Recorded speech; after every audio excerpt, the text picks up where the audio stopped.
অবরুদ্ধ গাজা উপত্যকায় ইসরায়েলি বাহিনীর বিমান হামলায় ৫০,৯০০ ছাড়িয়ে গেছে। জাতিসংঘের বিশ্লেষণে দেখা গেছে, গত ১৮ মার্চ থেকে ৯ এপ্রিলের মধ্যে গাজায় কমপক্ষে ৩৬টি ইসরায়েলি হামলায় কেবল ফিলিস্তিনি নারী ও শিশু নিহত হয়েছে। এদিকে তুরস্কের প্রেসিডেন্ট রিসেপ তাইয়েপ এরদোয়ান গাজায় বেসামরিক নাগরিকদের হত্যার তীব্র নিন্দা জানিয়ে বলেছেন, এটা যদি বর্বরতা না হয় তাহলে আমি আপনাদের জিজ্ঞাসা করতে চাই যে এটা কি। শুক্রবার ভোর থেকে গাজায় ইসরায়েলি হামলায় কমপক্ষে ২০ জন নিহত হয়েছে। হামাস নিয়ন্ত্রিত স্বাস্থ্য মন্ত্রণালয় জানিয়েছে, গত ১৮ মার্চ ইসরায়েল যুদ্ধবিরতি ভঙ্গ করার পর থেকে ১,৫৪২ জন নিহত হয়েছে।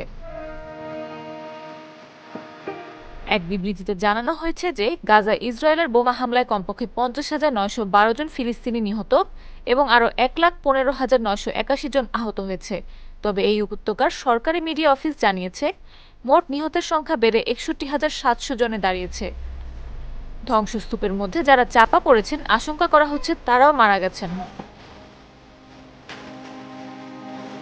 ২০২৩ সালের ৭ অক্টোবর ইসরায়েলের সীমান্তে প্রবেশ করে আকস্মিক হামলা চালায় ফিলিস্তিনি স্বাধীনতাকামী সংগঠন হামাস। এরপরে গাজায় পাল্টা আক্রমণ চালায় ইসরায়েল।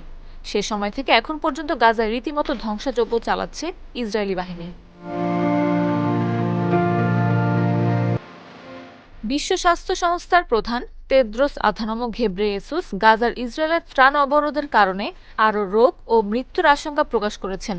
সেখানে ১০,০০০-এর বেশি মানুষকে বিদেশে চিকিৎসার জন্য সরিয়ে নেওয়া প্রয়োজন বলেও উল্লেখ করেছেন তিনি। যুদ্ধবিরতি লঙ্ঘন করে ইসরায়েল গত ১৮ মার্চ থেকে গাজায় বড় আকারের বিমান ও স্থল অভিযান শুরু করেছে। শুধু তাই নয়, ক্রমাগত নিজেদের নিয়ন্ত্রণ সম্প্রসারণ করে চলেছে দখলদার ইসরায়েল।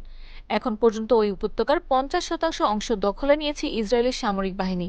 এতে নিজ ভূমিতে অস্তিত্বহীন হয়ে পড়েছেন অধিকাংশ ফিলিস্তিনি।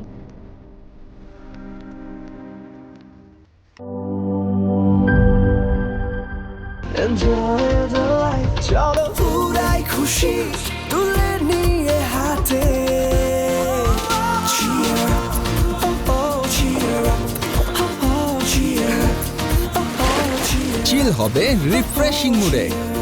চিয়ার আপ, চলো উড়াই খুশি।